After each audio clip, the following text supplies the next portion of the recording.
Dieu vous bénisse, chers internautes, bien-aimés frères et sœurs, vous qui nous suivez de partout. Nous vous saluons encore en ce jour dans le beau et précieux nom de notre Seigneur Jésus-Christ. Amen. Notre présence encore en ce jour, c'est de parler de la parole de Dieu, parce qu'il s'agit des affaires du royaume. Amen. Et cela concerne l'Église de Dieu, les élus de Dieu, les enfants de Dieu, tous ceux qui aiment l'avènement de notre Seigneur Jésus-Christ. Et nous sommes là pour parler d'un sujet capital qui bientôt sera célébré en tant que fête dans le monde entier, dans le calendrier grégorien que nous utilisons. Ce calendrier, dans la date du 15 août, nous verrons bientôt la fête de l'Assomption, c'est-à-dire la Vierge Marie, d'après l'Église catholique, la Vierge Marie est montée au ciel vivante avec son corps. Et cette fête a été instituée au sein de cette grande organisation, cette grande Église. Et nous allons parler de l'origine de cela et ramener cela à la lumière des Écritures. Amen. Parce que tout fils de Dieu doit avoir pour appui la parole de Dieu. Parce que tout fils de Dieu doit avoir pour appui les saintes Écritures. Amen. Parce que Dieu est parole. Amen. Et nous vous saluons encore dans le beau et précieux nom de notre Seigneur Jésus-Christ. Amen. Nous allons voir aujourd'hui le message intitulé « Lumière sur le dogme de l'Assomption ». Lumière sur le dogme de l'Assomption. Qu'est-ce que c'est qu'un dogme? C'est une foi, une vérité révélée par Dieu, d'après l'Église catholique, qui est indiscutable. Quand on institue cela, il n'y a plus de discussion. C'est Dieu qui a révélé cela, c'est la vérité de Dieu, même si ça n'a pas d'appui ou bien de fondement biblique. C'est ce qu'on appelle les dogmes. Donc nous allons voir les Écritures, parcourir les Écritures pour présenter d'abord l'origine même de cette fête. L'origine de l'Assomption. Quand est-ce que ça a commencé? Est-ce que les apôtres ont pratiqué cela? Est-ce que dans les Écritures, l'église de Jérusalem a pratiqué cela? Parce que le Seigneur a dit, vous serez mes témoins à Jérusalem, dans la Judée, dans la Samarie et jusqu'aux extrémités de la terre. Amen. Ceux qui étaient les témoins oculaires et auriculaires, qui ont marché avec la parole de vie, qui ont touché la parole de vie, qui ont vécu, qui ont prêché, et qui ont laissé l'enseignement que l'Église doit suivre. Est-ce que dans les Écritures, ils ont pratiqué cela? C'est ce que nous allons voir tout à l'heure. Bien-aimés, que le Seigneur Dieu vous bénisse. On va parcourir les Écritures pour présenter d'abord, selon l'histoire, l'origine de cette fête. Parce qu'en réalité et en vérité, elle n'a pas d'appui et de fondement biblique. Elle n'a pas de support biblique. Mais c'est basé sur des traditions humaines, sur des fables des hommes que les gens ont introduits pour détourner le peuple de Dieu du véritable culte, de la véritable adoration et la tourner vers une déesse qui a été divinisée, vers une déesse que les gens adorent et prétendent qu'ils ne l'adorent pas, mais qu'ils la vénèrent. Alors qu'on lui adresse des prières, c'est-à-dire qu'elle est omniprésente, omnisciente et omnipotente. Parce que quelqu'un qui reçoit la prière des milliards de personnes sur terre, si cette personne n'est pas omnisciente, omnipotente et omniprésente, elle ne peut pas recevoir la prière de tout le monde à la fois. Donc c'est un Dieu qu'ils ont posé, ils ont déposé dans leur foi, qu'ils adorent, une déesse. Ils allons voir les Écritures. Qu'est-ce que la Bible dit face à ces choses? Prenons le livre de 1 Timothée, chapitre 1, le verset 3 à 4. 1 Timothée, oui. Chapitre 1, oui. Au verset 3. Oui. Je te rappelle l'exhortation. Écoutez très bien les Écritures. Paul s'adresse à Timothée. Et il dit comme ça à Timothée, je te rappelle l'exhortation, oui, que je te fis à mon départ, lorsque je devais voyager pour la Macédoine, lorsque je devais aller à Macédoine, lorsque je t'engageais, oui, à rester à Éphèse, oui, afin de recommander, oui, à certaines personnes, afin que toi, Timothée, tu recommandes à certaines personnes de ne pas enseigner de ne pas enseigner d'autres doctrines d'autres doctrines. et de ne pas s'attacher. Vous voyez, les gens ne doivent pas enseigner autre chose que ce qui a été déjà enseigné. Les gens ne doivent pas enseigner aux chrétiens, à l'église, donner autre enseignement que les apôtres n'ont pas enseigné. Donc tu dois dire aux gens de ne pas enseigner autre chose que ce qui a été déjà enseigné. Et continue encore. Afin de recommander Oui. à certaines personnes À certaines personnes, de ne pas enseigner d'autres doctrines d'autres doctrines, et de ne pas s'attacher et de ne pas aussi s'attacher à des fables. à des fables. Que les gens n'enseignent pas d'autres doctrines. Et les gens aussi, il ne faudrait pas qu'ils s'attachent, qu'ils se lient à des fables. Qu'est-ce que c'est que des fables? Ou qu'est-ce que c'est qu'un fable? Vous voyez très bien. Un fable, c'est simplement un récit où l'histoire est défigurée. La plupart des fables, ce sont des récits où l'histoire, où la vérité est défigurée. Ce sont des inventions frauduleuses.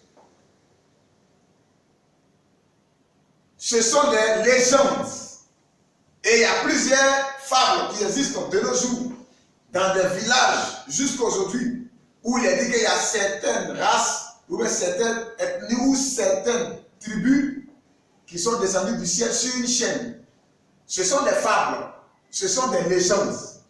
Donc au temps de Paul, ces fables-là existaient beaucoup. Et jusqu'à aujourd'hui, elles continuent encore à exister.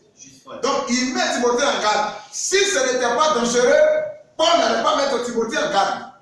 Mais en mettant Timothée en garde contre ces choses, des fabrications humaines, où on trompe la vérité, où on trompe l'histoire, et on raconte ces choses-là aux gens, et les gens pensent que c'est la vérité, alors que ça n'a rien de véridique. Il dit les gens ne doivent pas enseigner autre chose, et les gens ne doivent pas s'attacher aux fables. Continue encore, on va prendre le livre de 2 Timothée 4, le verset 4, frère. 2 Timothée 4. Oui. Le verset 4. Oui. Le verset 3 à 4. Oui. Quand il viendra un temps Oui. où les hommes Il viendra un temps où les hommes ne supporteront pas ne vont pas supporter la sainte doctrine, la vérité de Dieu. Ils ne pourront pas la supporter parce qu'ils veulent quelque chose qui va leur plaire. Donc il viendra un temps, Paul dit viendra un temps, il était déjà dans le 1er siècle. Il dit viendra un temps où les gens ne vont pas supporter la sainte doctrine. Ce n'est pas un temps qui est loin, puisque ce temps-là c'est après son départ. Il a dit dans Acte 20, il dit je sais qu'après mon départ, il s'introduira des loups cruels et ravisseurs qui ne n'épargneront pas le peuple.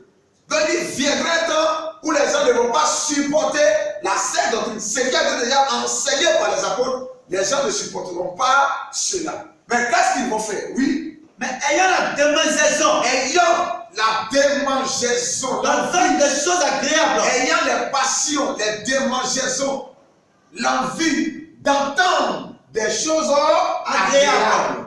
ils se donneront Ils vont se donner une foule de docteurs, une pluralité de théologiens, de docteurs. Oui, selon leur propre désir, selon la démangeaison de ce qu'ils veulent entendre. détourneront Il y l'oreille a des docteurs pour cela. Et ils vont détourner l'oreille de la vérité. Or, la vérité, c'est la parole de Dieu. Amen. Selon Jean 17, 17. Il dit, Père, sanctifie-les par la vérité, ta parole est la vérité. Donc, ils détourneront l'oreille de la vérité. Ils détourneront l'oreille de la parole de Dieu. Et en se détournant de la parole de Dieu, qu'est-ce qu'ils vont aller faire? Oui. Ils détourneront l'oreille de la vérité. Oui. Et se tourneront vers les fables. Ils vont se tourner vers des récits fabriqués, vers des légendes, vers des mensonges grotesques, vers des inventions grotesques. La Bible dit qu'ils se tourneront vers des fables, vers des traditions, vers des choses fabriquées par l'art et l'intelligence de l'homme, vers des récits, des histoires, des récits où l'histoire a été tronquée, renversée. Et ces récits-là existent en termes de tradition jusqu'à aujourd'hui, mais sans fondement biblique, sans appui biblique. Et c'est de là qu'est partie cette idée selon laquelle Marie est montée au ciel. La fête de l'Assomption. Continue. Donc, Paul mettait en garde contre quelque chose. Un danger qui allait gagner beaucoup de personnes. Les gens vont vouloir entendre des choses agréables. Ils vont se faire une foule de docteurs. Ils vont détourner l'oreille de la vérité et ils vont se tourner vers des fables, vers des histoires tronquées, vers des récits tronqués où la vérité a été défigurée et ils vont raconter ces choses-là aux gens. Parce que les gens eux-mêmes en eux, il y a eu des mangeaisons d'entendre les choses agréables. C'est juste vrai. Allons-y dans le livre de 2 Pierre 1, le verset 16. 2 Pierre 1, Oui, au verset 16. oui frère. Ce n'est pas en effet Voilà pourquoi Pierre dit, ce n'est pas en effet en suivant des fables en suivant des fables. habituellement conçues. Reprends encore la lecture. Ce n'est pas en effet Oui, en suivant des fables oui, habillement conçues. des fables habilement conçues, et d'une intelligence rusée, d'une intelligence habile. Les gens vont fabriquer de ces fables. Et Pierre dit, ce n'est pas en suivant des fables habilement conçues. Des gens ont fabriqué des histoires. Et ils vont dire aux chrétiens de suivre ces choses. Alors que ces choses n'ont rien à voir avec la vérité de la parole de Dieu. C'est clair, frère. Ce sont des fables habilement conçues. Des légendes. Des inventions. Des récits inventés. Où la vérité a été défigurée. Où l'histoire a été renversée. Pierre dit ce n'est pas en suivant des fables habilement conçues. La parole de Dieu, ce ne sont pas des fables habilement conçues. Ce que Moïse a écrit ne sont pas des fables. Ce que les prophètes ont écrit ne sont pas des fables habilement conçues. Mais c'est sous la dictée, l'inspiration de Dieu et poussé par le Saint-Esprit que les prophètes ont parlé de la part de Dieu. Amen. Que les apôtres ont parlé de la part de Dieu. Amen. Voilà, Pierre dit, ce n'est pas en suivant des fables habilement conçues, oui, Que nous vous avons fait connaître oui, la puissance la puissance. et l'avènement du Seigneur Jésus-Christ. Lorsque Pierre a prêché la résurrection de Jésus, c'est parce qu'il était témoin de cette résurrection. Amen. C'est parce qu'il est monté devant eux. C'est parce qu'il leur a promis son retour. Voilà pourquoi Pierre avait l'assurance de ce qu'il prêchait. Ce n'était pas des fables habilement conçues. Mais quand même, Pierre dit, ce n'est pas en suivant des fables habilement conçues qu'on vous a prêché l'évangile. Ça veut dire qu'il y avait des fables qui existaient aussi. Mais ce n'était pas sur ces fables qui se sont appuyées. C'est sur la vérité de Dieu, étant témoin de cela. Amen. Dieu bénit sa parole. Paul, Ésaïe 29, le verset 13, le 4e verset, et on va revenir dans le sujet du jour. Oui, frère. Ésaïe 29. Oui. Le verset 13. Le verset 13. Ésaïe chapitre 29, le verset 13.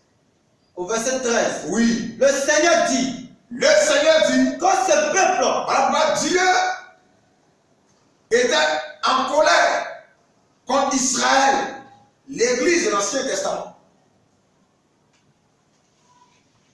La Bible dit, le Seigneur dit, lorsque le peuple s'approche de lui, oui, le Seigneur dit, oui, quand ce peuple oui, s'approche de moi, quand ce peuple s'approche de moi, il m'honore de la bouche il m'honore de la bouche et des lèvres, et des lèvres. Oui, mais son cœur mais le cœur de ce peuple-là est éloigné de moi. est éloigné de moi. Oui, Et la crainte et la crainte qu'il a de moi que ce peuple a de moi, l'Éternel, n'est qu'un précepte, n'est qu'un précepte, une tradition humaine, n'est qu'un précepte, une tradition humaine, n'est qu'un précepte. une tradition humaine. Les gens vont infiltrer ces fables habilement conçues. Les gens vont s'attacher à ces fables-là, habilement conçues. Et faire de ces fables-là des préceptes, des traditions, pas hors de l'église, mais au sein de l'église. Et ils vont enseigner ce levain-là aux chrétiens pour détourner les fils de Dieu et les conduire dans la voie de l'idolâtrie. Alors, comme l'Esprit de Dieu voit déjà ces choses, l'Esprit de Dieu avertit le peuple de Dieu, à travers Paul, à travers Pierre. Il y viendra un temps où les gens ne supporteront pas la sainte doctrine. Ils vont détruire l'oreille de la vérité et ils vont aller s'attacher à des fables habilement conçues. Ils vont se lier à des fables parce qu'ils ne pourront pas supporter la vérité, parce qu'ils auront une démangeaison d'entendre les choses agréables. Et on a vu lorsque l'Église est née, il y a eu un flot de judaïque, des gens qui avaient déjà connu le judaïsme qui entraient. Beaucoup sont venus avec beaucoup de traditions. Il y a eu aussi un flot de Grecs qui entraient dans l'Église. Beaucoup sont venus aussi avec leurs traditions. Il y a eu un flot de Romains qui entraient dans l'Église. Beaucoup sont venus avec leurs traditions. Il y a eu aussi un flot aussi des Orientaux qui entraient dans l'Église. Et beaucoup sont venus avec leurs traditions, avec leurs préceptes. Et le diable, c'est au sein de l'Église qu'il fait cette bataille. Le diable n'a rien à faire avec un bouddhiste. Il n'a rien à faire avec un féticheur. Il n'a rien à faire avec un musulman. Mais le livre où il est question du salut, de la rédemption et de la vie éternelle, ceux qui croient en cela, c'est eux qui sont le plus grand danger pour lui. Comment faire pour les combattre? Donc ne soyez pas étonnés qu'il y ait une multiplicité aujourd'hui d'organisations religieuses au sein de la chrétienté. C'est parce que c'est là qu'il y a le champ de bataille. Le nom que tout le monde invoque, qui est au-dessus de tout nom sur cette terre, ce n'est pas le nom de Bouddha, ce n'est pas le nom de Mahomet, ni de quiconque, c'est le nom de Jésus-Christ. Amen.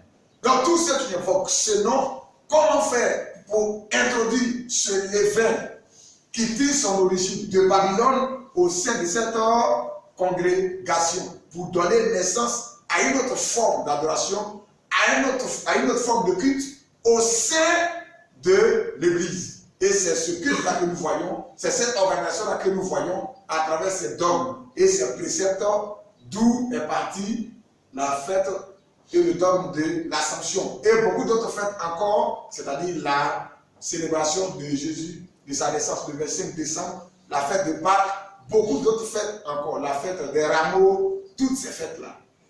La fête de Mardi Gras et toutes ces traditions qui tirent leur origine du paganisme. Or, toutes ces fêtes d'origine païenne sont des inventions basées sur des mythes, basées sur des mythologies, basées aussi sur des fables, basées sur des traditions et basées sur des fabrications humaines. Vous voyez, parce qu'il n'existe aucun Dieu en réalité. La Bible dit, si pour les autres, il y a plusieurs dieux, mais pour nous, il n'y a qu'un seul Dieu. Amen. Il n'y a pas plusieurs dieux. Donc les dieux païens que les gens adoraient n'étaient pas en réalité des dieux. Parce qu'il y a un seul qui est Dieu. Dieu bénisse sa parole. Amen. Donc nous allons voir l'origine de cela. Nous allons donner ce que notre frère, il va faire la lecture. Nous allons faire des recherches au sein de cette organisation et nous avons pris comment ces choses-là ont commencé au sein de l'église romaine. Oui. C'est vraiment. Vous devez savoir une chose. Le début de l'Assomption a commencé d'abord chez les Grecs.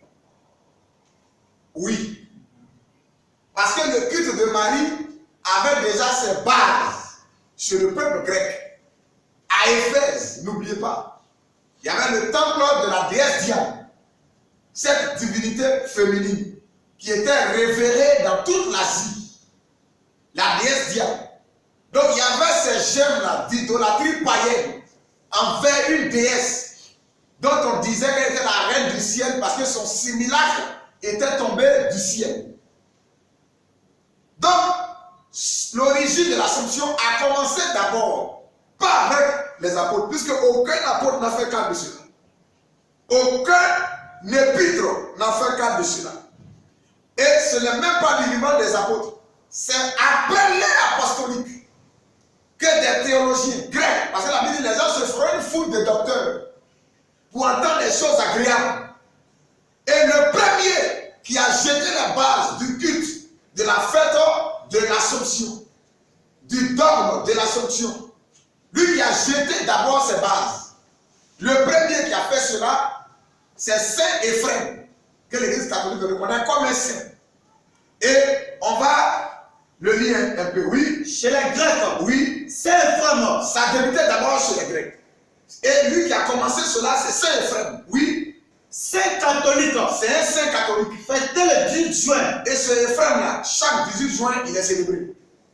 Oui. 306 Oui. à 378 ans. Il est né en 306. Il est décédé en 378. Vers Donc, 306. c'est théologien. C'était un docteur théologien. La Bible dit les gens se donneront une foule de docteurs. Parce qu'ayant la démangeaison d'entendre des choses agréables, ils vont se tourner vers des fables.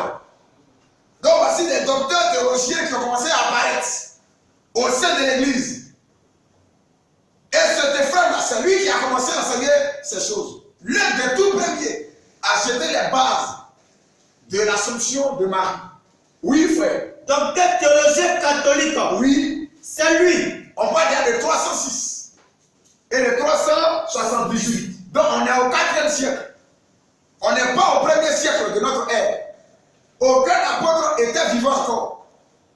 Puisque le dernier apôtre qui était resté, c'était Jean qui a reçu la révélation sur l'Apocalypse, sur l'île de Patmos. Et lorsqu'il rédigeait le livre d'Apocalypse, après chapitre 22, il dit quiconque ajoutera des paroles, Dieu le frappera. Et quiconque aussi retranchera aussi des paroles, Dieu le frappera.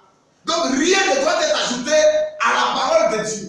Mais au 4e siècle, des personnes comme les Éphrem, ces saints catholiques-là, oui, C'est lui qui en 373 oui, après Jésus-Christ, après Jésus-Christ, évoque c'est lui qui a évoqué pour la première fois le concept selon lequel le corps de Marie oui, sera resté intact oui, après son décès. c'est un concept que ce Éphrem-là a commencé à mettre sur pied depuis l'an 373, au 4e siècle de notre ère. Et selon ce concept, le corps de Marie après son décès est resté intact. On est au 4e siècle. Après l'ère apostolique. Continue frère, oui. Le corps de Marie Oui. sera resté intact après son décès. Oui. C'est-à-dire non atteint oui, de l'impureté de la mort. son corps n'était pas atteint de l'impureté de la mort. Et ce concept-là, c'est Éphrem qui a jeté les bases de cela. Lorsque Marie est morte, son corps n'a pas été atteint du péché. Et c'est chez les Grecs que ça a commencé d'abord. Parce que ce culte que les Grecs aussi avaient, concernant la Grèce Diane, est un ancien culte qui vient de la Babylone. Parce que c'est dans ces cultes babyloniens qu'il était présenté ce grand Dieu-là qui est venu sauver sa mère des enfers et qu'il a envoyé dans le ciel. Quand vous prenez les deux Babylones d'Alexandre Hislop, il a présenté ces choses-là. Continue frère, oui. Et après Ephrem, oui, Saint Épiphane, il y a eu Saint Épiphane. de Salamine. Le deuxième qui a suivi après Éphrem, c'est Saint Épiphane de Salamine. Oui, Saint catholique, c'est un saint catholique. fêté le 12 mai, Il est célébré chaque 12 mai. 315 Oui, à 413. il est né vers 315 et il est décédé vers 400. Oui, Qui fut oui, l'un des pères oui. et le docteur du mouvement catholique en grec. Il fut l'un des pères et docteur du mouvement catholicos universel en Grèce. Oui, C'est lui qui au 4e siècle c'est lui, ce Épiphane de Salamine, qui au 4e siècle, envisage oui, plusieurs hypothèses c'est lui qui a envisagé plusieurs hypothèses sur ce qu'il serait devenu sur ce qui serait devenu Marie oui, à la fin de sa vie. sur ce que est devenu Marie à la fin de sa vie. Vous prenez les écrits d'Épiphane de Salamine, vous allez voir dans ces écrits-là, il a parlé de ces histoires. Oui, on continue. En Occident, Maintenant, après les Grecs, on va aller en Occident, du côté occidental de l'Empire romain. On va aller en Occident, le côté est de l'Empire romain, parce que l'Empire romain était séparé en deux. Il y avait l'Empire romain d'Orient, dont la capitale était Constantinople, l'actuelle ville d'Istanbul, et l'Empire romain d'Occident, dont la capitale fut et a toujours été Rome. Donc on va aller en Occident. Comment cette idée s'est développée? Mais dès le départ, c'est chez les Grecs. que cette idée a commencé à se développer. Avec Saint Épiphane de Salamine et le premier Saint Éphrem. Voici ces deux-là qui ont commencé à développer ce concept-là à partir du 4e siècle, chez les Grecs.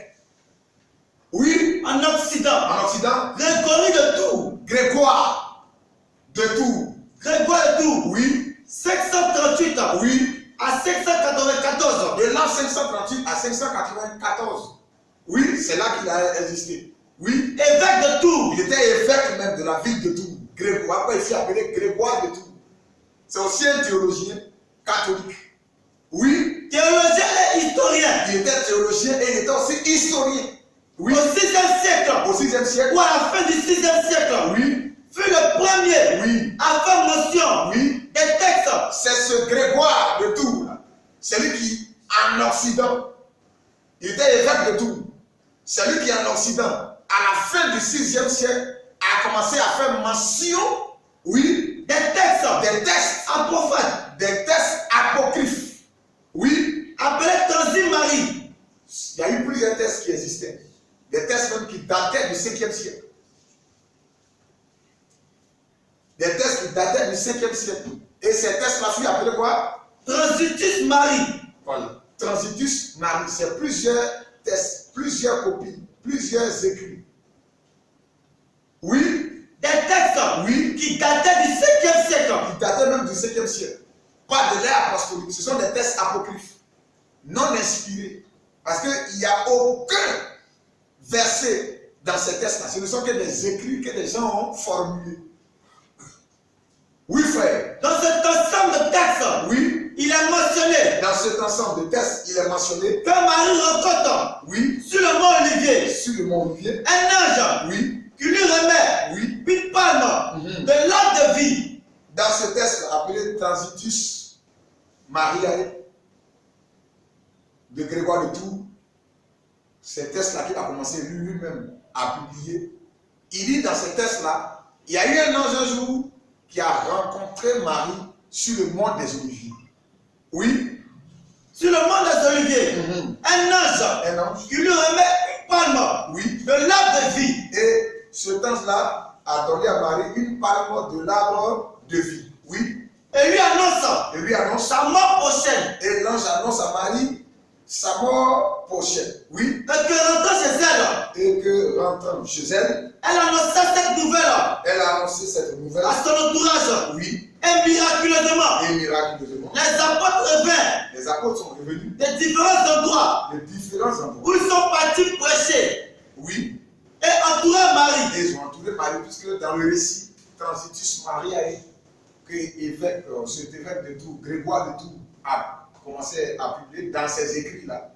Puisque c'est plusieurs écrits, c'est cet ensemble-là qui fut appelé Transitus Mariae.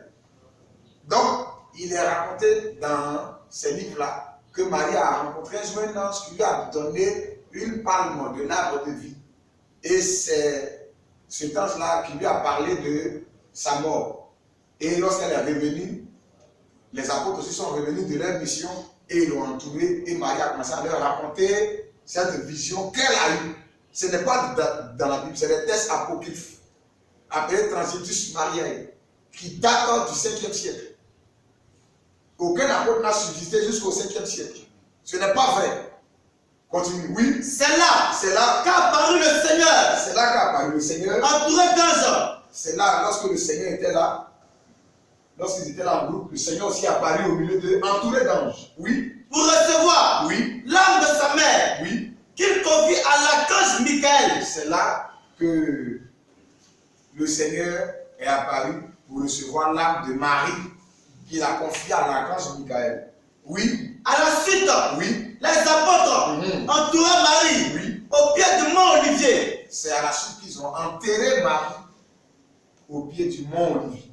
Oui, Quelques jours plus tard, et quelques jours plus tard, Jésus apparut de nouveau le Seigneur apparut de nouveau et emporte le corps au paradis, et il a emporté le corps de Marie au paradis. où l'âme Où l'âme et le corps de Marie sont remis. où l'âme et le corps de Marie sont réunis.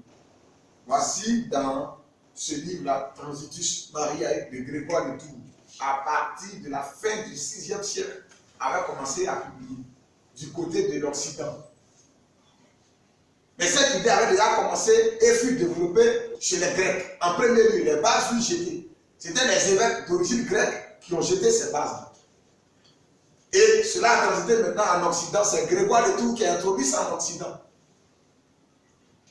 Mais ça ne s'est pas arrêté là. Ça continue toujours à se développer encore. On va voir au cours des âges. Oui. Après la partie occidentale de l'Empire, on va aller en Orient. L'Empire byzantin, l'Empire oriental.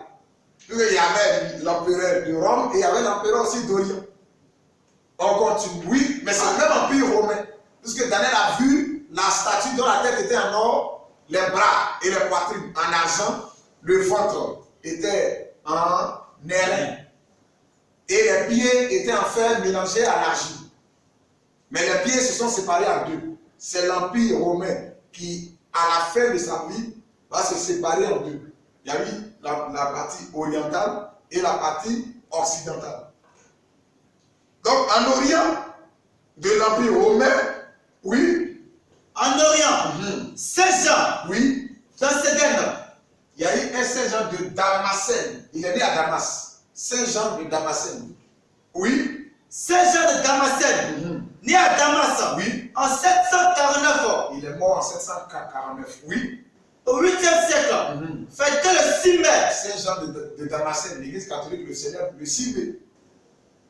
C'est ce dernier-là, oui, qui a introduit ça en Orient. Oui. Donc, père de l'église catholique grecque, rapportait une tradition. Il a rapporté une tradition, pas la Bible, pas les écrits bibliques, mais il a envoyé une tradition qu'il a rapportée, qui dit que cette tradition-là est appelée la tradition de l'église de Jérusalem. Alors que les apôtres nous ont déjà mis en garde contre certains écrits que les gens vont inventer plus tard pour dire que ça vient d'eux.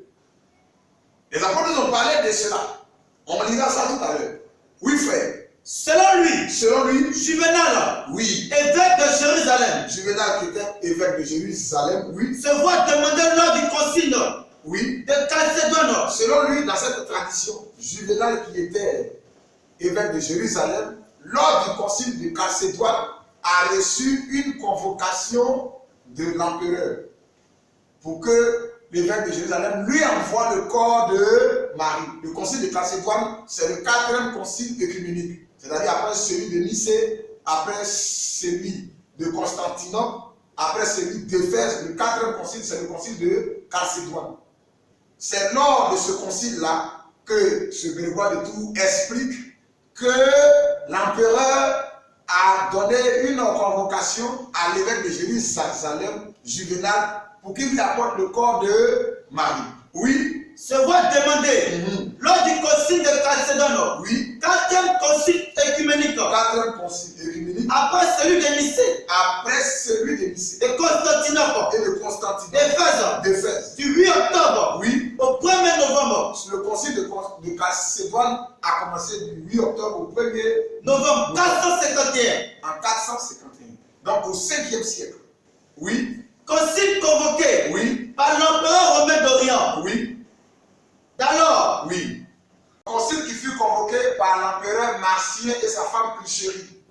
Le concile de Chalcédoine. C'est lors de ce concile-là qu'il fut demandé à l'évêque de Jérusalem d'alors, qu'on appelait Juvénal. Après les apostoliques, on est dans le 5e siècle. Le 6e siècle. C'est là qu'on lui a demandé d'apporter le corps de Marie. Et maintenant, Juvénal va répondre à l'empereur dans une lettre, dans une tradition qu'ils appellent la tradition de Jérusalem, de l'église de Jérusalem. Ce n'est même pas une tradition dans laquelle un apôtre même a parlé. C'est un écrit fabriqué. Or, dans 2 Thessaloniciens chapitre 2, Paul nous a mis en garde. Il dit, frère, vous ne devez pas vous laisser facilement ébranler dans votre bon sens et ne pas vous laisser troubler, soit par quelque inspiration, soit par une parole ou par une lettre qui semblerait venir de nous. Donc les gens pouvaient fabriquer des choses et coller ça sur les apôtres. Mais les apôtres nous ont mis en garde de rester avec les lettres, les épîtres qu'ils ont écrits. Continue frère, oui. Consigne convoqué par l'empereur romain d'Orient. Oui. Et alors, Martial, sa femme plus chérie, Oui. pour réclamer le corps de Marie. Vous réclamez le corps de Marie. Ce sont les empereurs païens qui ont convoqué ce concile-là.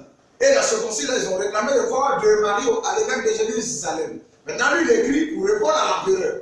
Oui, Juvenal répondit Oui. que Marie Oui. est morte entourée de tous les apôtres. C'est une tradition de l'église catholique. Cette tradition se fait appeler tradition de l'église de Jérusalem. C'est l'évêque de Tours, du nom de l'évêque de Tours, du nom de Jean Damascène.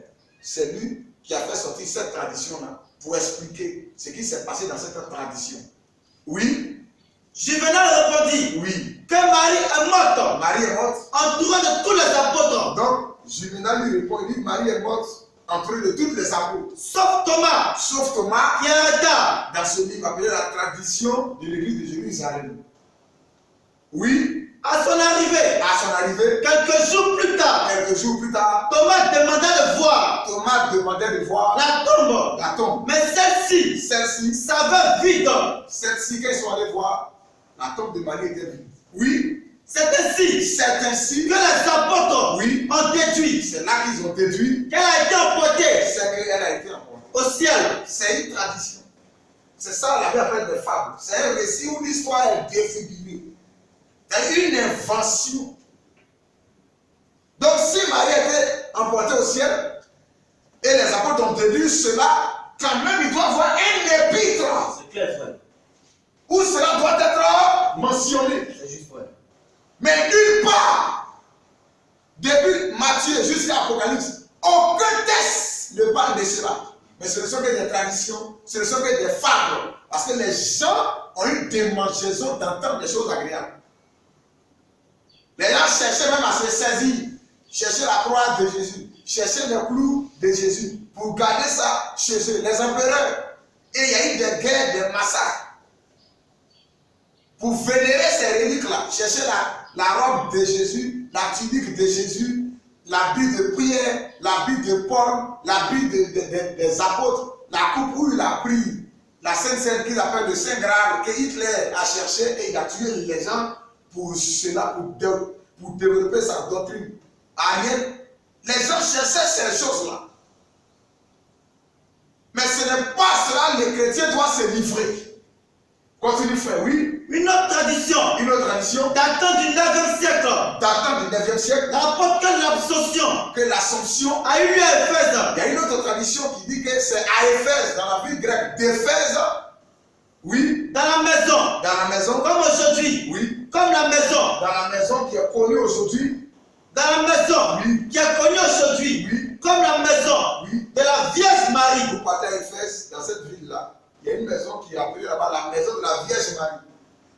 D'après une vieille tradition qui date du 9e siècle, que Marie et Jean ayant accompagné Marie à Éphèse, ou que Marie ayant suivi Jean à Éphèse, c'est là-bas qu'elle fut décédée. C'est là-bas qu'elle est décédée. Donc c'est dans cette maison-là qu'il y a eu son Assomption. Donc à Éphèse, jusqu'à aujourd'hui, cette tradition-là existe encore, que Jean est mort à Éphèse avec Marie.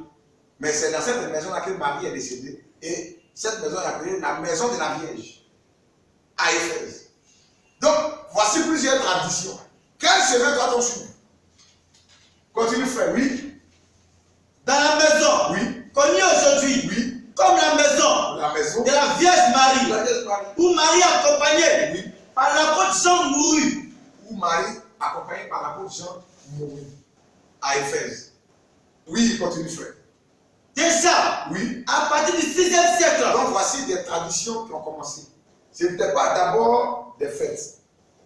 Mais l'origine de ces traditions, Saint Éphrem, Saint Épiphane, Grégoire et tous ces évêques catholiques, c'est eux qui ont jeté les bases de cette tradition qui a commencé à se développer dès le départ au sein de l'Église. Et les festivités maintenant ont commencé à accompagner cela. Et le premier qui a commencé à introduire ça, en fait, c'est un empereur. Allons-y, frère. Oui. Déjà, à partir du 6e siècle, À partir du 6e siècle, l'empereur byzantin Maurice, l'empereur byzantin, quand on parle de Byzance, on parle de l'Empire romain d'Orient. Donc l'empereur Maurice, puisque l'Empire byzantin les bases furent jetées à partir de l'an 330, l'état de l'Orient, jusqu'à 1400. C'est là que l'Empire romain d'Orient a pris fin. Donc l'empereur, cet empereur-là, c'est lui qui, dans son empire, a ordonné que tous les sujets puissent célébrer ce jour. C'est lui qui a donné même la date de 15 août. C'est l'empereur romain d'Orient, du nom de byzantin Maurice. Donc, c'est l'empereur de l'Empire romain d'Orient. Cet empire qu'on appelait la Byzance. Et ceux de là, on appelait les Byzantins. Donc, l'empereur Maurice, à partir du 6e siècle, c'est lui qui instaura cela dans l'empire. Oui. Ce fut lui. Ce fut cet empereur-là qui instaura, qui a commencé à instaurer la fête de la dormition. Parce que dès le départ, ce n'était pas Assomption. Ils appelaient ça la fête de la dormition. En Orient, on appelait ça la fête de la dormition. C'est plus tard, au siècle suivant, lorsque le pape Grégoire Ier ou bien Théodore Ier a instauré cela maintenant en Occident, que l'année qui a suivi, elle prit le nom d'Assomption. Donc c'est l'empereur d'Orient, Maurice, qui institua, oui, allons-y, c'est lui qui instaura, la fête de la dormition, chaque année, à la date du 15 août. Donc ce n'est pas Jésus-Christ, ni l'apôtre de Jésus-Christ. C'est un empereur, un roi païen qui a instauré cela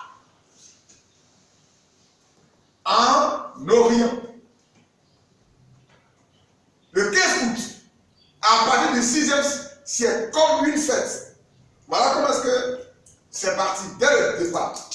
Oui, chaque année, à la date du 15 août, pour commencer l'inauguration, oui, d'une église, pour commencer l'inauguration d'une église, oui, dédiée à Marie. Voilà, pour commémorer l'inauguration d'une église qu'il avait dédiée à Marie. Donc, pour commémorer cette église-là, il a mis cette date-là, le 15 août. Et plus tard maintenant, du côté de l'Occident, nous allons voir un pape qui a suivi dans cette même lignée. Après le concile de Mayence, en l'an 813. Et le nom de ce pape, oui, cette même fête, oui, fut introduite. Cette même fête-là a été maintenant introduite en Occident. Après les Orientaux, sous l'empereur Maurice, dans la partie orientale de l'Empire romain. Cette même fête-là maintenant se déporte en Occident, du côté romain, du côté de Rome.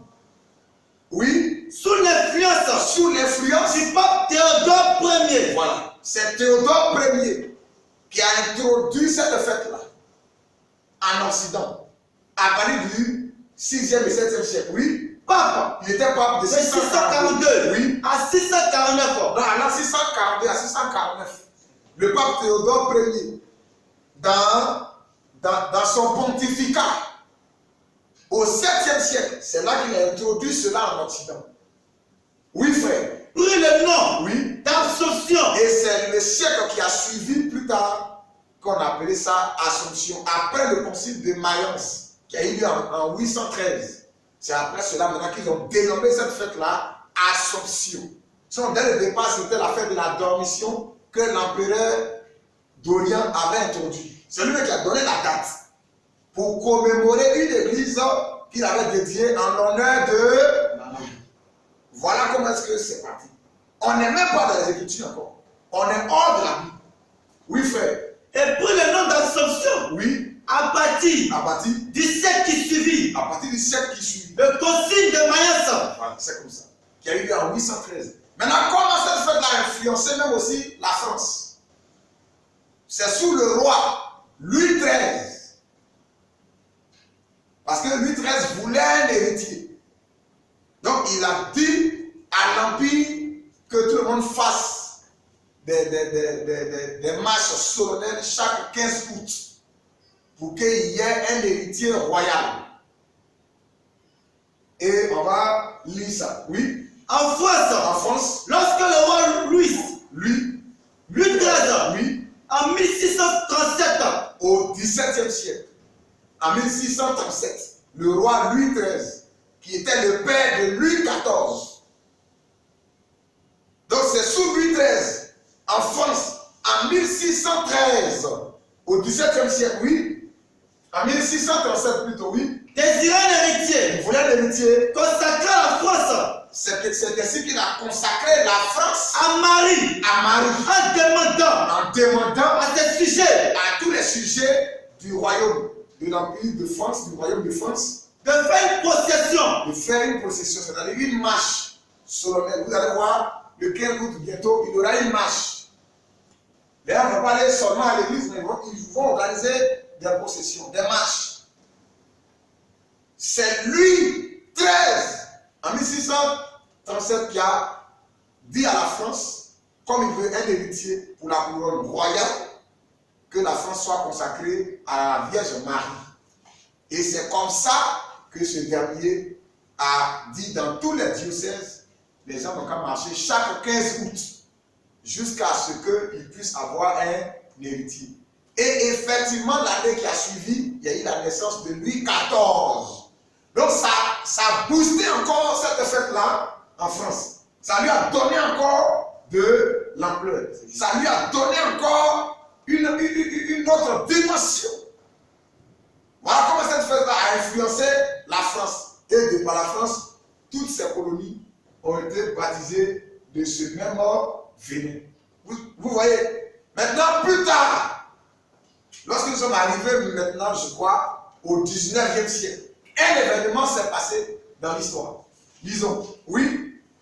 C'est à partir de 1854, au 19e siècle, en 1854, au milieu du 19e siècle, oui, que lorsque fut proclamé le dogme de l'Immaculée Conception, avant l'Assomption, il y a eu le dogme de l'Immaculée Conception qui a été proclamé, puisque l'Assomption était une célébration, une fête basée sur des traditions, mais ce n'était pas encore institué en tant que dogme, en tant que vérité révélée. Chaque année, les gens faisaient des marches, mais ce n'était pas un dogme, une vérité révélée, non. C'était une fête qui existait au sein de l'Église romaine depuis 14 siècles.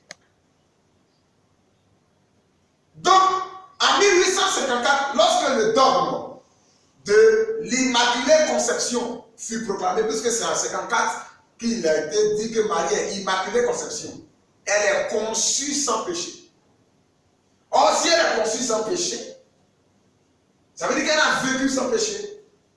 Elle est morte sans péché et son corps est monté vivant au ciel. Donc si vous dites qu'elle est conçue sans péché comme un dogme, alors il y a déjà une fête dans l'Empire qui existe où chaque 15 août de chaque année, on célèbre sa montée au ciel. Dans ce cas, vous devez instituer aussi cette fête-là comme un dogme. C'est là que les pétitions ont commencé. Les pétitions ont commencé sous le pape Pie, je crois Pie 12. On va lire. Oui. C'est à partir de 1854. Donc c'est à partir de 1854 que lorsque fut proclamé le dogme de l'Immaculée Conception, le dogme de l'Immaculée Conception, que fut entraîné à Rome, oui, l'idée que fut entraîné à Rome, l'idée que soit définie, que l'idée oui, que soit définie de façon officielle, de façon maintenant officielle, le dogme de l'Assomption, sous l'influence de nombreuses pétitions. Sous l'influence de nombreuses pétitions. Ils sont allés voir des gens. Tout le monde a qu'à signer pour qu'on puisse maintenant décréter officiellement le dogme de la montée de la Vierge au ciel. Oui. 8 millions de fidèles catholiques. Et de 1800, je crois, 54 jusqu'à 1947, quand ils ont rassemblé toutes ces pétitions, il y a eu jusqu'à 45, je crois, oui. Il y a eu 8 millions de fidèles catholiques qui ont signé ces pétitions, qui ont donné leur approbation à cela. Mais est-ce que la vérité de Dieu là, c'est une signature de tout le monde? Question. Quand Dieu est descendu sur le mont Sinaï et qu'il donnait ses ordonnances à Moïse, c'était la pétition du peuple. Question. Il y a eu 8 millions de fidèles catholiques qui ont mis leur pétition à cela. Oui, continue. 8 millions de fidèles catholiques écrivent en ce sens. Oui. Ajoutez la pétition Oui. de 1332 évêques. 1332 évêques ont aussi mis leur accord à cela. Oui. Et 83 000 prêtres religieux. Et 83 000 prêtres religieux et religieuses, les noms, toutes celles-là, qui ont aussi mis leur signature à cela. Oui. C'est ainsi C'est ainsi que face à cette demande répétée, face maintenant à cette demande répétée, à ces pétitions-là, oui, que le pape Pie XII, oui, demandait aux évêques catholiques a demandé à tous les évêques catholiques du monde entier, oui, de se prononcer. bon, prononcez-vous dans ce cas sur cette réalité que nous voyons concernant la fête de l'Assomption. Doit-on la proclamer comme dogme ou on ne doit pas la proclamer comme dogme? Et tous les prêtres catholiques réunis, ils ont statué et 90% des prêtres étaient favorables pour que ça soit institué dans l'Église catholique comme dogme, c'est-à-dire vérité révélée par Dieu ou bien foi révélée par Dieu qui est indiscutable, même si ça n'a pas d'appui et de fondement biblique. Oui, frère. Après délibération, 90% d'évêques, oui, ils sont favorables. 90% d'évêques, ils sont favorables. Alors, le 1er novembre, le 1er novembre 1950, c'est le 1er novembre 1950, au XXe siècle, que Pie XII, le pape, officialisa Pie XII, il a officialisé, oui, la fête mariale, de l'Assomption, oui, qui existait déjà depuis le 14e siècle. Puisque ces fêtes-là, en honneur de Marie, existaient déjà. Mais c'est en 1950, je crois 54, ou le 1er novembre 1950, précisément, que Pie XII a officialisé maintenant cela comme dogme au sein de l'Église catholique. Ça fait même pas 2 siècles de cela. Mais déjà, le 15 août, c'était une fête, mais ce n'était pas encore officialisé comme dogme. Donc c'est sur la base des pétitions que cette fête-là a été introduite. Oui, frère, on continue. La fête mariale, qui existait déjà depuis 14 siècles dans l'Église catholique, elle a défini comme dogme. Et il a défini cette fête-là comme dogme. C'est-à-dire une foi, une vérité divinement révélée par Dieu.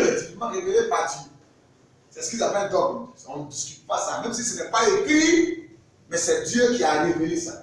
Mais quand Dieu révèle sa parole là, est-ce que c'est des gens qui se rassemblent pour faire des pétitions? Donc ils sont en train de dire que Dieu n'a pas annoncé tout son conseil pour le salut dans le document qu'on appelle Bible. C'est clair, frère. Qui est le rassemblement des livres. Que la vérité de Dieu dans ce document est incomplète. Que l'homme peut aussi ajouter sa vérité. C'est juste. L'homme peut ajouter lui aussi sa pensée.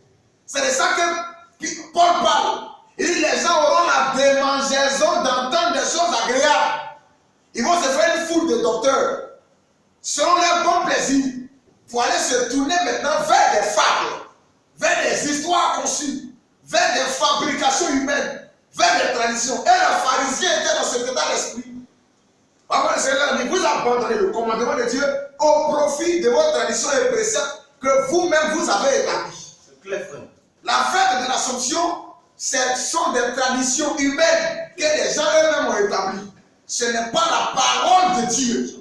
Parce qu'on va parcourir tout à l'heure les Écritures et voir leur conclusion et ramener cette conclusion ce jour-là, lorsque ce dogme-là fut institué au sein de leur constitution dogmatique catholique, le Liman Gentium. Ils ont écrit cela. Oui, frère, allons-y. C'est-à-dire, une foi, une vérité divinement révélée par Dieu. C'est ça le dogme. Oui. Avec la déclaration suivante. Avec la déclaration suivante. Marie. Voilà ce que Pie XII a écrit.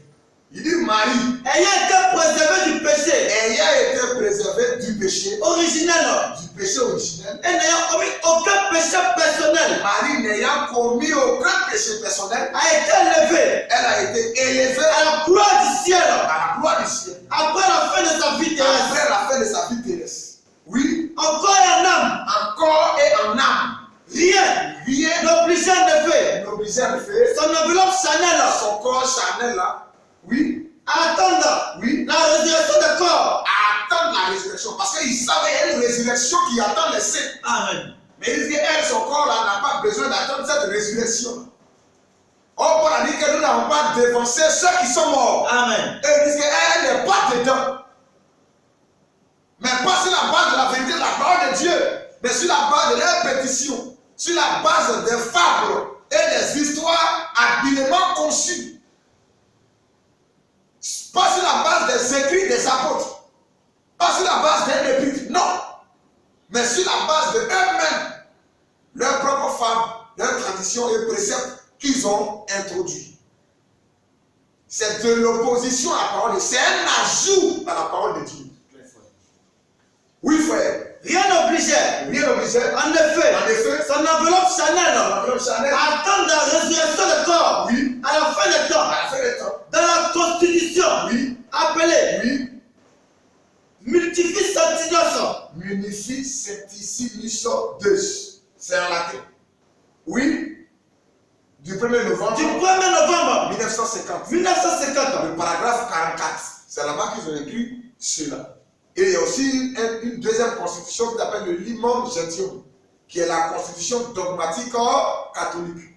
Il y a ces documents-là, vous pouvez vous les procurer. Il y a le missel romain aussi, que j'ai, qui est là, où ils ont aussi défini certaines doctrines. Donc, dans la constitution catholique du 1er novembre 1950, le paragraphe 44, ils ont défini cela. Dans le Limam Gentium. Oui, dans le Lumen Gentium du Concile de Vatican II. C'est ça. En 1964, au paragraphe 59, ils ont défini aussi cela. Donc vous pouvez voir dans le Lumen Gentium, après Vatican II, c'est défini ainsi. On va prendre cette pensée-là et on va la ramener aux Écritures. Est-ce que réellement Marie a été préservée du péché originel? Est-ce que réellement Marie n'a commis aucun péché personnel? Est-ce que réellement Marie a été enlevée à la gloire du ciel après la fin de sa vie terrestre? En corps et en âme? Est-ce que Marie a été exempte de la résurrection qui attend tous les saints lors de l'avènement du Seigneur, lorsque nous irons à sa rencontre dans les airs, où ceux qui sont morts dans la foi seront ressuscités, nous allons aller ensemble avec eux. Est-ce que Marie est exempte de cela? Si il y a des livres qu'on appelle aujourd'hui le Munificentimus Deus, qui sont des constitutions dogmatiques, où ils écrivent leurs dogmes comme vérité de foi, cela veut dire que la Bible n'est pas la seule vérité de foi. Est-ce que la Bible nous dit qu'en dehors d'elle, y a-t-il un autre livre sur lequel on doit encore s'appuyer comme vérité de foi pour définir notre foi? Alléluia. Amen. Dieu bénisse sa parole. Amen. On va lire le livre de Deutéronome 4 d'abord, le verset 1 à 2. Est-ce que la Bible est le seul fondement de la parole de Dieu, ou bien on doit chercher d'autres livres où nous on doit définir nous-mêmes nos propres doctrines? La Bible dit les gens auront la démaillon d'entendre des choses agréables. Ils vont se donner une foule de docteurs. Ils vont se tourner vers des fables. Mais ces fables-là seront écrites, conçues et écrites et enseignées. Qu'est-ce que la Bible nous dit? On va prendre le livre de Deutéronome 4. Deutéronome 4. Le verset 1 à 2. À partir du verset 1er. Oui, frère. Maintenant, Israël, écoute les lois. Écoute les lois et les ordonnances. que je vous enseigne. Que je vous enseigne. Mettez-les en pratique. Mettez ces ordonnances-là en pratique. Afin que vous viviez. Il n'a pas dit écoutez vous-même vos propres préceptes et traditions que vous avez mis sur pied. Non. Les ordonnances que moi, Dieu, je vous enseigne. La Bible, c'est la parole de Dieu. Le minimum Gétium, c'est la parole des hommes. La constitution dogmatique catholique, c'est la parole des hommes. C'est clair, frère. Ce livre dans lequel elle définit tous leurs dogmes et credo, ça c'est la parole des hommes. Mais Dieu dit Israël, oui. Écoute les lois. Il faut écouter les lois Et les ordonnances. et les ordonnances. Et je vous enseigne. Que moi je vous, que les papes, pas que les papes vous enseignent, non. Pas que les cardinaux vous enseignent, ou bien les docteurs en théologie vous enseignent, non. Pas que les saints catholiques vous enseignent, non. Mais que je vous enseigne. Oui. Mettez-le en pratique. Et vous devez mettre la parole de Dieu en pratique. Afin que vous viviez. Dans le but que vous viviez. Et que vous entrez en possession. Et que vous avez la possession Du pays. que vous donne l'éternel. Que vous donne l'éternel. Et en deux. Le Dieu de vos pères. Le Dieu de vos pères. Vous n'ajouterez rien. Vous n'ajouterez rien. Ça veut dire qu'il ne doit pas avoir de constitution dogmatique. Il ne doit pas avoir de limum Gétium. Il ne doit pas avoir de fables conçues ou même des traditions, des récits sur lesquels on va s'appuyer qui ne sont pas basés sur les Écritures pour pouvoir définir ou inventer les choses de la foi. Non. La Bible, vous n'ajouterez rien. Oui. Vous n'ajouterez rien. Vous n'ajouterez rien. À ce que je vous prescris. À ce que je vous prescris. Oui. Et vous n'en rétorcherez rien. Et vous n'en rétorcherez rien. Voici la parole de Dieu. Deutéronome chapitre 12, le verset 32. Deutéronome 12. Oui, frère. Au verset 32. Au verset 32. Tu n'agiras pas ici. Oui. Allez. Au verset 32. Oui. Vous observerez. Vous observerez. Et vous mettez en pratique. Et vous mettrez en pratique. Toutes les choses. Vous observerez et vous mettrez en pratique. Toutes les choses. Toutes les choses. Que je vous ordonne. Que je vous ordonne. Est-ce que c'était dans les conciles que Dieu a ordonné? Continue, frère, oui. Vous n'ajouterez rien. Vous n'ajouterez rien. Oui. Et vous ne rétorcherez rien. Si on fabrique une doctrine qui n'a pas d'appui sur les Écritures, dans un autre livre à part, c'est un ajout. C'est clair, frère. Vous n'ajouterez rien et vous ne rétorcherez rien. Prépare le livre de Proverbe 30, le verset 6. Proverbe 30, le verset 6. Est-ce que la Bible a une fois dit que Marie a été exempte du péché originel, du péché adamique? Proverbe 30. Oui. À partir du verset 6. Proverbe 30, le verset 6. Oui. N'ajoute rien à mes paroles. Dieu dit n'ajoute rien à mes paroles. De peur. De peur. Qui ne te reprenne. Oui. Et que tu les as trouvés menteurs. Donc quiconque ajoute à la parole de Dieu est un menteur. C'est clair, frère. Et la Bible dit le diable est menteur et père du mensonge. On va prendre le Nouveau Testament. 1 Corinthiens chapitre 4, le verset 6. 1 Corinthiens 4, le verset 6. 1 Corinthiens 4. Oui. Le verset 6. Oui. C'est à cause de vous, frères. C'est à cause de vous, frères, Que je fais de ces choses. que j'ai fait de ces choses. Une application. Oui. À ma personne. À ma personne. Et à celle d'Apollos. Et à celle d'Apollos. Afin que vous appreniez. Afin que vous appreniez À nos personnes. à nos personnes. À ne pas aller. À ne pas aller Au-delà. au-delà. De ce qui est écrit. À ne pas aller Au-delà. au-delà. De ce qui est écrit. Nous ne devons pas aller au-delà de ce qui est écrit. Alors, dit acte 20, le verset 28, frère. Acte chapitre 20, du verset 28. Acte 20. Oui, Au verset 28. oui, frère. Prenez donc garde Il prenait donc à garde vous-même à vous-même. et à tout le troupeau Oui. sur lequel le Saint-Esprit vous a établi. Prenez garde. Acte chapitre 20, à partir du verset 28. Prends d'abord le verset 26 et le verset 28. Oui. C'est pourquoi je vous déclare Oui. aujourd'hui. Jusqu'au verset 30 même. Oui. C'est pourquoi Oui. je vous déclare Paul dit c'est pourquoi je vous déclare aujourd'hui aujourd'hui que je suis pur je suis pur du sang de vous. du sang de vous tous. Oui. Car j'ai annoncé je vous ai annoncé, tout le conseil de Dieu. je vous ai annoncé tout le conseil divin. Tout le conseil de Dieu. Oui. Sans rien cacher. Je n'ai rien caché. Du conseil de Dieu. Oui. Prenez donc garde. Prenez donc garde. À vous-même. À vous-même. Et à tout le troupeau. Et à tout le troupeau. Sur lequel le Saint-Esprit vous a établi. Vous a établi. Évêque. Pour perdre l'église du Seigneur. Pour perdre l'église du Seigneur. Qu'elle s'est acquise. Qu'il s'est acquise. Par son propre sang. Par son propre sang. Oui. Je sais qu'il s'introduira. Qu'il va s'introduire parmi vous. Pour perdre l'église de Dieu qu'il s'est acquise par son propre sang. L'église du Seigneur. Donc c'est lui qui est Dieu. C'est lui qui a acquis cette église par son propre sang. Il dit, je sais qu'après mon départ, oui. Je sais qu'il s'introduira. Oui. Parmi vous. Oui. Après mon départ. Après mon départ. Des loups cruels. Des loups, des docteurs en théologie. Des gens se donneront une foule de docteurs. Ayant la démanion d'entendre des choses agréables. Pour détruire l'oreille de la vérité, de la parole de Dieu. Et aller s'attacher à des fables. Il va s'introduire des loups parmi vous. Oui. Des loups cruels. Oui. Qui n'épargneront pas. Qui ne vont pas épargner le peuple. Le peuple.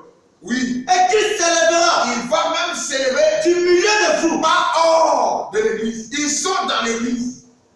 Du milieu de vous. Des hommes. Qui enseigneront. Qui vont maintenant enseigner. Des choses pernicieuses. Des choses pernicieuses.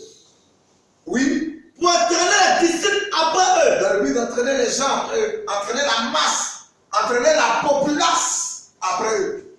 Oui. Veuillez donc. Vous souvenant. Oui. Que durant 3 années. Durant 3 années. Que je n'ai cessé jour et nuit. Je n'ai cessé jour et nuit. D'exhorter avec des larmes chacun de vous. D'exhorter avec des larmes chacun de vous. Oui. Et maintenant. Durant 3 ans. Donc durant 3 ans, Paul leur a prêché tout ce qui concerne le royaume de Dieu. Paul dit, on ne doit pas aller au-delà de ce qui est écrit. Tu vas dire, non, mais ça, c'était Paul. Pendant ce temps, Marie n'était pas encore enlevée. Mais regardez ce que la Bible nous dit dans Apocalypse chapitre 22. Dans le dernier livre de la Bible. Oui. Apocalypse 22. Oui, frère. À partir du verset 18. Au verset 18 là. Oui, frère. Je le déclare. Il dit, je le déclare. Quiconque. À quiconque. Entend les paroles.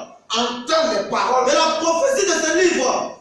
Je le déclare à quiconque entend les paroles de la prophétie de ce livre. Si quelqu'un y ajoute quelque chose, si quelqu'un y ajoute quelque chose, Dieu le frappera. Si quelqu'un ajoute les Je vous salue Marie, Dieu le frappera. Il ajoute Assomption, Dieu le frappera. Il ajoute Immaculée Conception, Dieu le frappera. Si quelqu'un y ajoute des choses, Dieu le frappera. Des fléaux décrits dans ce livre. Des fléaux décrits dans ce livre.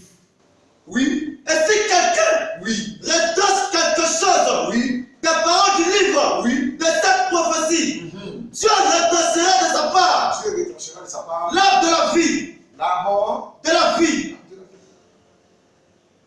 Vous voyez, dans ce cas, est-ce que Marie est-elle exempte du péché originel? Nous allons voir le péché originel, lorsque le péché a été commis. Qu'est-ce que Adam a dit à elle dans Genèse chapitre 3, à partir du verset 22. La Bible dit Ève est la mère de tous les vivants. Frère. Genèse 3. Oui, frère. Au verset 22. Genèse 3, le verset 22. Oui. L'Éternel Dieu dit, voici, l'homme est devenu comme l'un de nous. L'homme est devenu comme l'un de nous. Pour la connaissance du bien. Pour la connaissance. Adam donna à sa femme le nom d'Ève, car elle a été la mère de tous les vivants. Genèse 3, le verset 20. Oui. Au verset 20. Oui. Adam donna à sa femme. Adam donna à sa femme le nom d'Ève. Le nom d'Ève. Car elle a été la mère de tous les vivants. Est-ce que Marie n'est-elle pas aussi de ses descendance? Question. Marie n'était-elle pas vivante? Ève est la mère de tous les vivants. Tous sont sortis d'Ève. Il n'est pas dit que Adam est le père de tous les vivants, mais Ève est la mère de tous vivant là, est-ce que Marie n'en fait pas partie? Question. La Bible nous dit quelque chose dans Actes chapitre 17. Le verset 24 jusqu'au verset 26. Et précisément le verset 26. Oui. Acte 17. Acte 17. À partir du verset 24. Oui.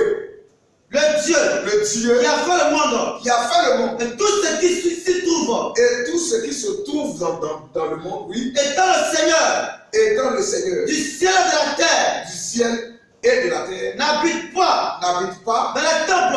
Dans des temples faits de mains d'hommes. N'habite pas dans des temples faits de mains d'hommes. Oui. Il n'est point servi. Dieu n'est point servi par des mains des humains. Par les mains des humains. Oui. Comme il avait besoin de quoi que ce soit. Comme s'il avait besoin de quoi que ce soit. Parce qu'on voit des gens qui soulèvent des statues, qui servent des statues, qui lavent des statues, qui entretiennent des statues, qui parfument des statues, qui soulèvent des statues. Parce que quand Paul est arrivé dans cette ville, il a vu cette ville-là qui était pleine d'idoles, et des temples d'idoles. Et les prêtres étaient dans ces temples-là en l'honneur de ces idoles. Oui, frère. Il n'est point servi. Il n'est point servi par des mains des humains. Oui. Comme s'il avait besoin de quoi que ce soit. Oui. Lui qui donne la vie à tous. Dieu qui donne la vie à tous. Oui. La respiration. Et à toutes choses. Oui. Il a fait que tous les hommes. Dieu a fait que tous les hommes sortis d'un seul sang. Tous les hommes sortis d'un seul sang. Un seul sang. Oui. Habitasse sur toute la surface de la terre. Est la mère de tous les vivants. Tous les humains sont sortis d'un seul sang. Est-ce que Marie ne fait pas partie de cette lignée-là? Question. Comment on peut dire qu'elle n'a pas participé au péché adamique? Comment son corps a été formé? Est-ce que son corps a été formé par la vertu du Saint-Esprit? Question. Ou bien son corps a été formé comme le corps de tout être humain sur la terre? À partir d'Adam, ou bien après Adam, tous ceux qui ont suivi ont été formés sur la base des rapports sexuels. Est-ce que Marie est exempte de cette réalité? Son corps a été formé de qui?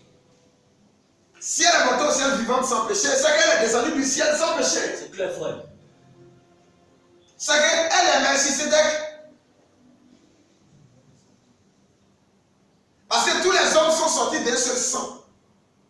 Marie n'est-elle pas un être humain? C'est un grand point d'interrogation. Paul dit quelque chose encore dans le livre de Romains 5, à partir du verset 12. Romains 5, oui. À partir du verset 12. Oui. C'est pourquoi. Comme 12 à 14. Oui. C'est pourquoi. Oui. Comme pour un seul homme. Comme par un seul homme. Le péché est entré. Par un seul homme. Le péché est entré. Le péché est entré. Dans le monde. Adam était responsable. Elle était coupable. Parce qu'elle était sous l'autorité d'Adam. Dieu a donné l'instruction à Adam. Alors la Bible dit par un seul homme. Puisque la Bible dit qu'il a écouté sa femme. Donc il est responsable. La Bible dit par un seul homme, oui. Le péché est entré. Par un seul homme, le péché est entré. Est-ce que ce péché-là, Marie a été exempte de ce péché? N'était pas sortie du fruit des rapports sexuels? Continue, frère, oui. Et par le péché. Par le péché. La mort. La mort. Et qu'ainsi. La mort s'est étendue. La mort s'est étendue. Sur tous les hommes. La mort s'est étendue. Sur tous les hommes. Sur tous les hommes. Parce que. Même Paul qui écrit ça. Paul qui a rencontré le Seigneur. Sur la route de Damas, cette lumière qui lui a parlé. Paul dit la mort s'est étendue sur tous les hommes. Oui. Parce que. Tous ont péché. Tous les hommes ont péché. Oui. Car, oui. Jusqu'à la loi, oui. Le péché était dans le monde. Oui. Or, le péché n'est pas une impunité. Oui. Quand il n'y a point de loi. Le péché n'est pas imputé. Quand il n'y a pas de loi, on ne peut pas dire péché s'il n'y a pas de loi, s'il n'y a pas d'interdit. Oui, frère.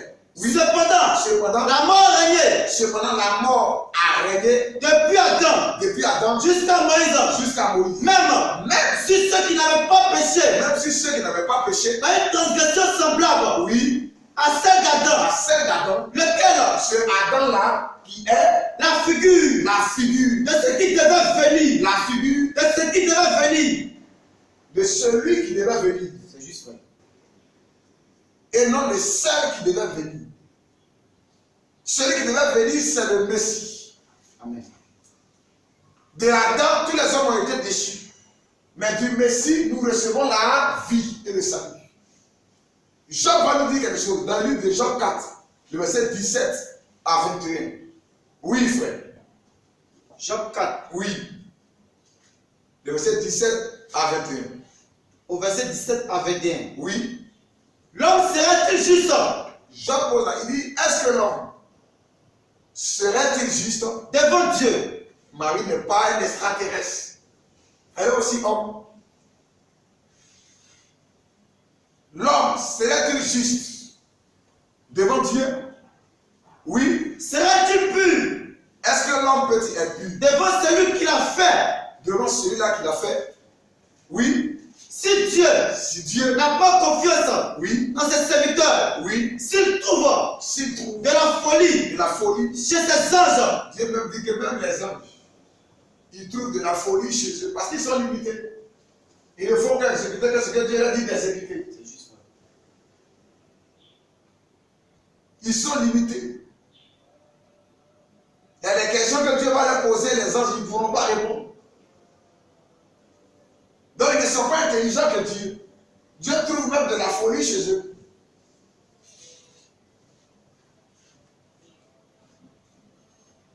Continue frère, oui. s'il trouve Oui. de la folie, c'est ses anges. Oui. Combien de plus? Combien plus? Oui. Combien plus?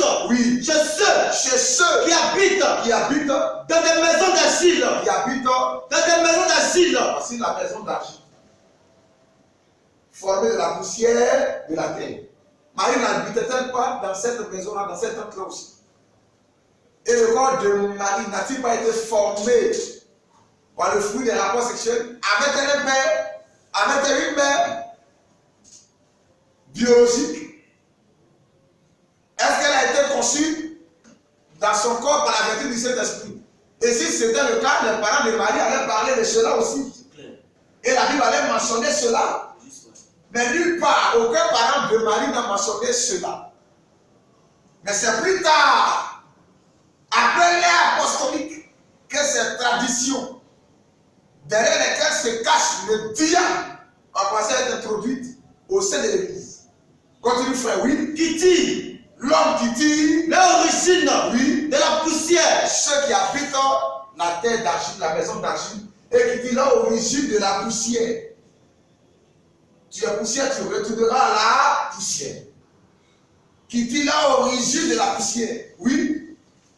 Et qui peuvent être écrasés comme un vermisseau. L'homme peut être écrasé comme un vermisseau. Oui. Du matin au soir, Oui. ils sont brisés. Du matin au soir, ils sont brisés. Et périssent pour toujours. Oui. Et nul Oui. n'y prend garde. Lui prend garde. Le fil de la vie Oui. est coupé. Le fil de leur vie est coupé. Il meurt. Ils meurent. Et ils n'ont pas acquis la sagesse. Jean 15, 14 à 15. Oui, Jean 14 d'abord, le verset 1 à 4. Oui, frère.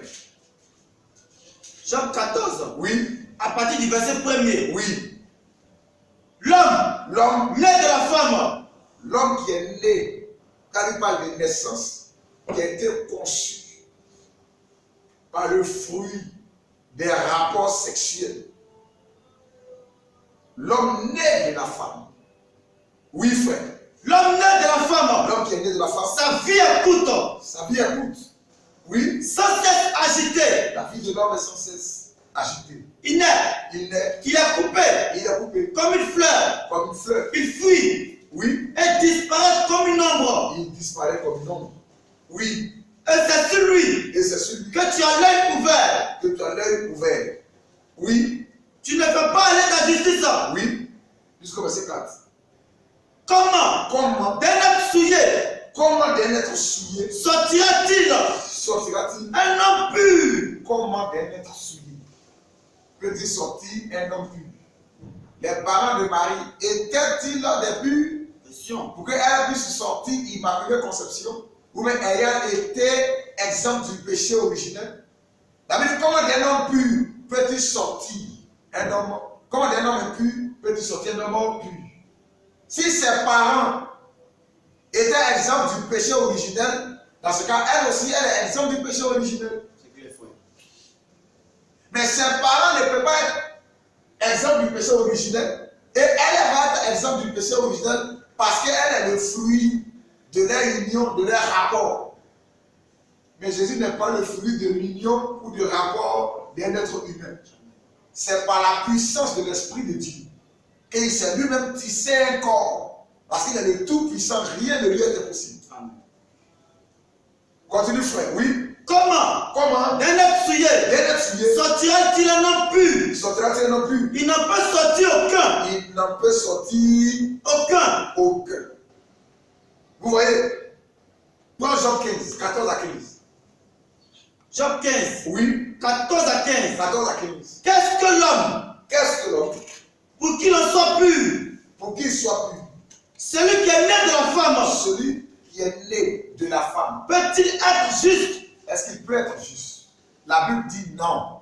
Oui, Si Dieu si Dieu n'a pas confiance en ses saints, n'a pas confiance en ses saints, si les cieux si les cieux ne sont pas purs devant ne lui, sont pas purs devant lui, combien moins combien moins l'être abominable l'être abominable et pervers, et pervers, l'homme qui boit l'iniquité l'homme qui pêche, l'homme qui boit l'iniquité comme l'eau, comme de l'eau. La manière dont nous buvons l'eau, c'est comme ça nous pêchons. Avec l'homme qui boit l'iniquité comme de l'eau.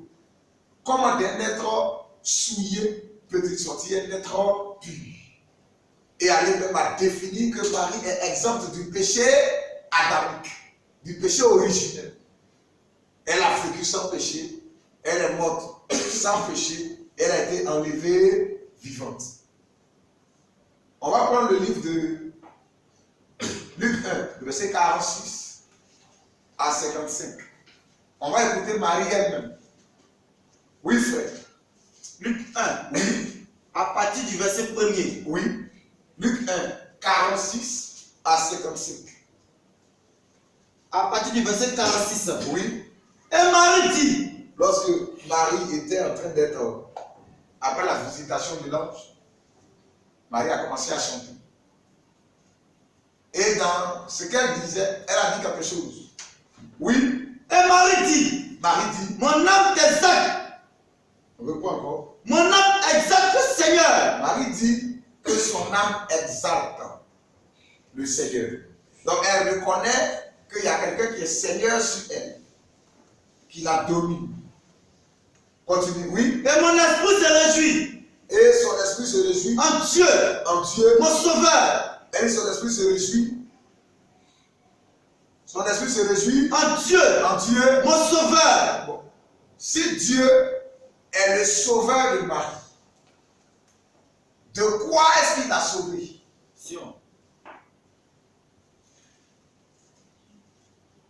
Si il est son sauveur, de quoi est-ce qu'il l'a sauvé? Et qui est-ce qu'on vient sauver? Elle avait quoi pour que Dieu puisse la sauver? Elle était dans quelle situation pour qu'elle puisse avoir un sauveur en qui elle se réjouit? Elle était dans quelle détresse? Le sauveur qui vient, il vient pour nous sauver de quoi? On va lire Matthieu 1, le verset 21. Reste dans Luc là, mais on va aller dans le livre de Matthieu 1, 21. Oui, frère. Matthieu 1, Matthieu 1, 21. Oui, verset 21. oui, Elle enfantera un fils oui. et lui donnera le nom de Jésus. La Bible dit, elle enfantera un fils. Tu lui donneras le nom de Jésus, toi, Joseph. Oui, C'est lui qui sauvera son peuple qui sauvera son peuple, de ses péchés, qui sauvera son peuple, de ses péchés, qui sauvera son peuple. de ses péchés. Le sauveur vient pour sauver son peuple de ses péchés. Amen. Le peuple de Dieu, la postérité d'Abraham. Il vient sauver cette postérité-là de ses péchés. La Bible, le sauveur, un sauveur nous est né dans la maison de David. Amen. Le rédempteur d'Israël. Si Marie dit qu'elle se réjouit en son sauveur, oh, le sauveur, selon les Écritures, sauver de nos péchés. Amen. Il a sauvé Marie de quoi? Si elle reconnaît qu'elle est un sauveur, c'est qu'elle est sauvable. Alléluia. C'est juste vrai. Si elle reconnaît qu'elle est un sauveur, c'est qu'elle est sauvable. C'est qu'on peut la sauver. Mais on va la sauver de quoi? Il ne vient que pour nous sauver de nos péchés. Amen. Continue encore, frère. Et Marie dit, Oui. mon âme exalte le Seigneur. Oui. Et mon esprit se réjouit. Oui. En Dieu mon sauveur. Mon esprit se réjouit en Dieu, mon sauveur. Parce qu'il a jeté Oui. les yeux sur la bassesse de sa servante. Donc Marie dit qu'elle a des bassesses. Elle a des limites. Elle a des bassesses. Oh, Dieu me dit que les anges ne sont pas purs. Ils trouvent même la folie chez eux. Ils sont limités. Elle aussi, elle dit qu'elle a des bassesses. Il a jeté les regards sur les bassesses, sur les limites.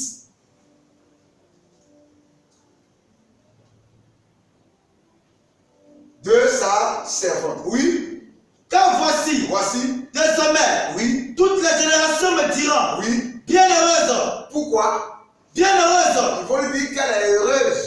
Parce que le le Tout-Puissant Tout-Puissant a fait pour moi il a fait pour elle de grandes choses. Mais comment une femme sans l'aide d'un garçon va concevoir? Cela est grand. Et c'est une grâce qui a été portée sur elle. Il a fait pour moi de grandes choses. Oui, frère. Continue. En son nom. Son nom est saint. Son nom est saint. Oui. Et sa miséricorde. Sa miséricorde. S'étend d'âge en âge. S'étend d'âge en âge. La miséricorde, c'est la pitié. Qu'est-ce qu'elle a eu? Qu'est-ce qu'elle a fait pour que Dieu ait pitié d'elle? Pour que Dieu soit miséricordieux envers elle. Quelqu'un qui mérite quelque chose, peut-on être miséricordieux envers lui? Question. Tu as la pitié de quelqu'un. La pitié, la miséricorde. Sa miséricorde s'étend d'âge en âge. Continue, frère. Oui. Sur ceux qui le craignent. Sur ceux qui le craignent. Oui. Il a déployé. Il a déployé la force de son bras. Oui. Continue. Et il a dispersé. Oui. Sur ceux qui avaient. Il a dispersé ceux qui avaient le cœur. Dans le cœur. Dans le cœur. Oui. Des pensées orgueilleuses. Oui. Il a renversé les puissants. Il a renversé les puissants. De leur trône. De leur trône. Et il a élevé les humbles. Il a élevé les humbles. Oui. Il a rassasié de bien. Oui. Les affamés. Il a rassasié de bien les affamés. Oui.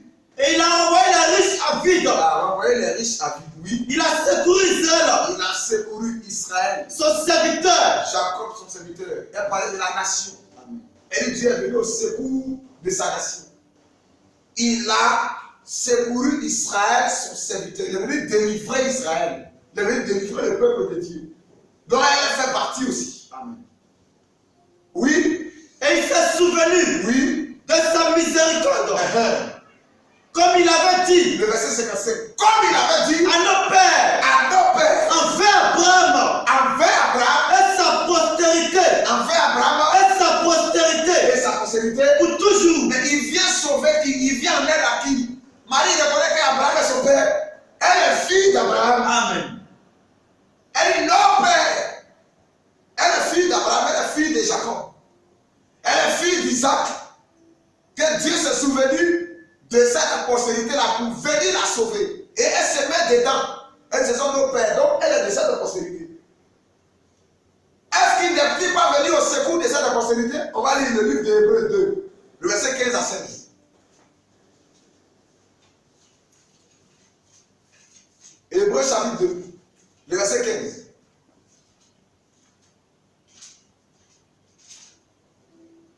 Oui, frère.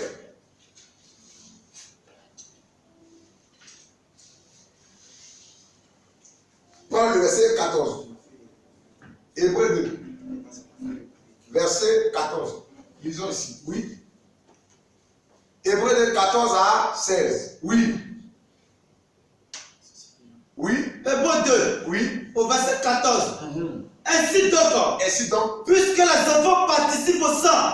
Puisque les enfants participent au sang et à la chair. Et à la chair. Il a également participé. Christ est venu participer aussi. Lui-même. Lui-même. Afin que. Vous voyez, les enfants naissent. en participant au sang et à la chair. À un corps où il y a le sang, où il y a la chair. Mais un corps qui a été tissé sur la base des rapports sexuels. C'est juste vrai. Et ils naissent, parce que la Bible, il participe au sang et à la chair. Lui aussi, il participe aussi au sang et à la chair, mais pas dans un corps où il y a eu les rapports sexuels qui ont formé ce corps. C'est vrai qu'il avait un corps où il y avait du sang et de la chair, mais ce n'est pas un corps comme le nôtre. C'est-à-dire un corps qui est le produit des rapports sexuels. C'est un corps, oui, où il a dormi, il a eu faim, il a mangé, mais il n'a jamais péché étant dans ce corps. Donc, les enfants participent à la chair et au sang. Oui, tout être humain, à travers les rapports sexuels. Voilà comment nous on a participé à la chair et au sang. Mais lui, Christ, il a été lui-même. Il a participé aussi à la chair et au sang, mais pas par les rapports sexuels. La Bible, c'est par la puissance, par la vertu du Saint-Esprit. Donc Marie, elle, son corps là, a participé à la chair et au sang par les rapports sexuels comme tout être humain. C'est clair, frère. Donc lui, la Bible nous dit quelque chose. Il participe aussi à cela. Mais on termine la lecture. Ce n'est pas encore fini. Lui aussi il vient, il naît comme nous. Mais son corps n'est pas le produit des rapports sexuels. La Bible, c'est la parole faite chair. Oui, frère. Ainsi donc, puisque des enfants participent oui, au sang et à la chair, oui, il a également lui-même participé. Il est venu dans un corps où il y a le sang, où il y a la chair, comme nous. Oui, afin que par la mort, il rend impuissant. Il rend impuissant celui qui avait la puissance. Celui qui avait la puissance de la mort. De la mort. C'est-à-dire le diable. C'est-à-dire le diable. Ainsi, il délivre. Il délivre tous ceux qui par crainte de la mort. Qui par crainte de la mort, oui, étaient toute la vie retenue. Oui. Dans la servitude. Donc, Marie dit, elle est une servante de Dieu. Et Dieu est son sauveur. Amen. Ça veut dire qu'elle était dans la servitude. C'est clair, frère. Parce que c'est la mort qui était cette servitude-là qui a gagné tous les hommes. Puisque Dieu a dit, le jour où tu mangeras, tu mourras. Elle dit, mon âme se réjouit en Dieu mon sauveur. Il vient pour nous racheter de la mort, pour nous sauver de la mort. Alors, la Bible, elle dit, elle est une fille d'Abraham. Elle dit, Abraham, nos pères, et à sa postérité. À nos pères, Abraham, Isaac et Jacob, et à sa postérité. Or, c'est à cette postérité-là que lui vient même. C'est cette postérité qui vient pour racheter. Donc, Marie se reconnaît être dans cette postérité. C'est juste vrai. Selon lui, le verset 55, elle dit elle est de cette postérité. Dieu est venu pour la sauver. Oui, frère. Car assurément, ce n'est pas des anges. Ce n'est pas des anges qui viennent en aide. Mais c'est à la postérité. Elle dit, mon âme se réjouit en Dieu, mon sauveur. Donc ce n'est pas des anges qui viennent en aide. C'est lui qui sauvera son peuple de ses péchés. Donc ce n'est pas les anges qui vont racheter. Non. Ce n'est pas des anges qui viennent en aide. Mais c'est à qui? Car, oui, assurément, oui, ce n'est pas des anges qui viennent en aide, mais à la postérité d'Abraham, dont Marie fait partie. Amen. Selon Luc 1,55. Donc, il vient en aide à la postérité d'Abraham pour les racheter de la servitude de la mort. Et Marie se reconnaît être dans cette postérité. Qu'il est venu pour nous racheter. Il s'est souvenu de Jacob. Il s'est souvenu d'Israël.